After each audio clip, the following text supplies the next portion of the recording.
عليك يا أبا عبد الله صلى الله عليك يا ابن رسول الله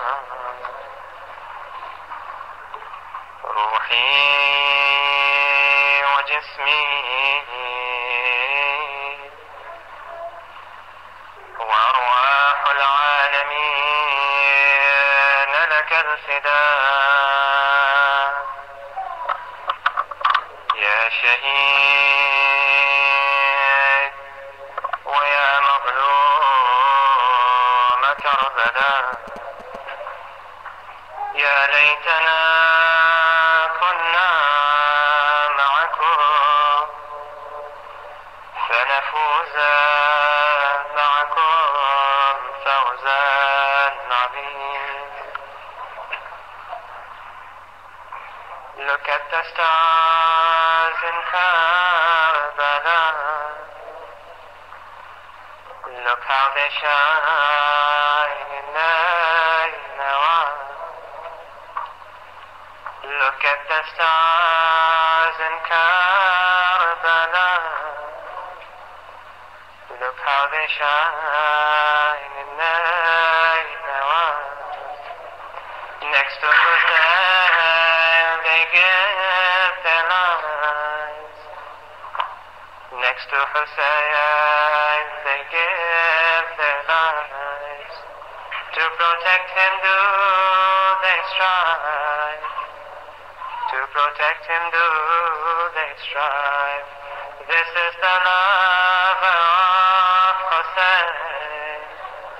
This is the Qasim of Hassan. It is said that even during the last days of his life, Imam al-Hassan alayhi salam used to cry and weep for his brother Hussein. It is said that one day, upon seeing Hassan alayhi salam, Hussein started to weep. Imam al-Hussein started to cry. So Hassan said to him, my dear brother, what makes you cry today? Why are you weeping, O Hussein? So Hussein alayhi salam said, I am weeping at what the people have done with you. I am weeping at how the people have deserted you, O Hassan. But Hassan said to him, soon I will be poisoned, and through that poison I will be killed. But as for you, O Hussein, لا يوم كيومك يا أبا عبد الله. There is no day like your day, O Abu Abdullah. There is no day like the day of Ashura. On that day, 30,000 men, claiming to be Muslims, claiming to be from the progeny of the Holy, claiming to be the followers of the Holy Prophet, will gather around you. They will encircle you. They will besiege you with the aim to kill you, with the aim to take your women, folk, and children as captives. On that day the sky will weep blood. On that day every creature will cry. O Hussein, on that day even the wild beasts will cry. Even the fish in the depths of the ocean will cry for you. And so the sons of Hassan were very eager to protect their Imam. The sons of Hassan were very eager to fight for Hussein. The sons of Hassan were very eager to join the cause of Hussein alayhi salam. It is narrated from Imam al-Sajjad alayhi salam that on the night of Ashura, when Imam had given permission to his companions and to the members of his family to leave him alone on the plains of Karbala, and when one by one they expressed their loyalty for Hussein, and when Hussein saw their loyalty, he said to them, O my companions, O my members of my family, tomorrow all of you will be martyred. Tomorrow not one of you will be spared on the plains of Karbala. So Qasim alayhi salam, who was near the Imam, he had a question for the Imam. He asked him, O Imam, وأنا في من يقتل? Will I be one of those who will be killed tomorrow? Will I be martyred tomorrow on the plains of Karbala? So Imam asked him, he said, Qasim, I have a question for you. Tell me, my dear Qasim, how do you find death? How do you like death? When Qasim heard this question, he said, my dear uncle, it is ahla min al-asal. It is sweeter to me than honey. So Imam alayhi salam told him, O Qasim, indeed tomorrow you too will be martyred on the plains of Karbala. You will be martyred with me on the plains of Karbala. But oh my dear Qasim, tomorrow even Ali al-Asghar will be martyred. When Qasim heard this, he was shocked. He said, oh my dear uncle, will the enemies come to our tents? Will they come to our women folk and come and take Ali al-Asghar and martyr him? Hussein said to him, no, my Qasim, Asghar will be in my arms. When the enemy will shoot an arrow at him, they will pierce his neck. Asghar will cry, and the blood will spill onto my palms, and I will turn to the heavens, and I will complain. But oh dear Qasim, what Hussein did not tell you is that on the evening of Ashura, the enemies will enter the tent, they will burn the tent, they will torture the women, and on the evening of Ashura they will hit the children. Oh Qasim, but Imam did not tell you this. On the next day, Qasim alayhi salam was very eager to go to the battlefield. But every time he came to the Imam did not grant him permission. He said, Qasim, he did not allow Qasim to go to the battlefield until all the companions were killed and the members from Imam's family were killed, and then Qasim prepared himself for the battlefield. As he was going out, Imam embraced him. He started to cry. Even Qasim cried. They wept bitterly. And then Qasim asked him permission once again to go to the battlefield. But again Imam would not allow him to go to the battlefield. So the narrator writes, he says, فَلَمْ يَزَلِ الْغُلَامُ يَقْبَلُ يَدَيْهِ وَرِجْلَيْهِ حَتَّى أَذِنَ لَهُ. So Qasim did not cease to kiss Imam's hands. He did not cease to kiss Imam's legs until Imam permitted him to go to the battlefield. And as he went out into the battlefield, he looked like the splinter of a new moon. He had a sword in one hand, and he was wearing a cloak. He fought bravely, he fought fiercely, he killed many enemies, until a man by the name of Umar ibn Sa'ad al-Azadi said, I am going to kill this young man.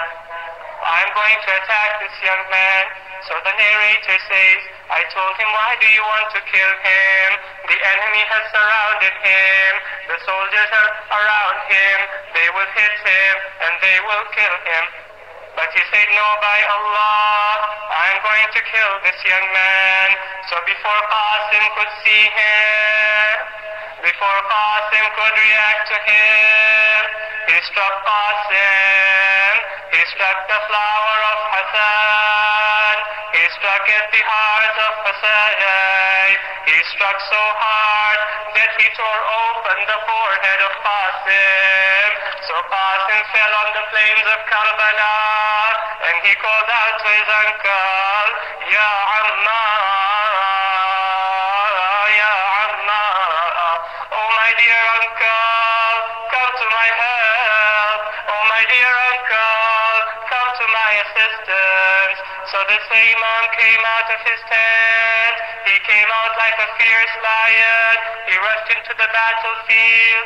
He fought the enemies. He came to Umar al-Azadi. He chopped off his hand. But when he chopped off his hand, Umar al-Azadi cried for help. So the horsemen rushed towards Hussein. They rushed to help their friend. And Imam had to fight them off.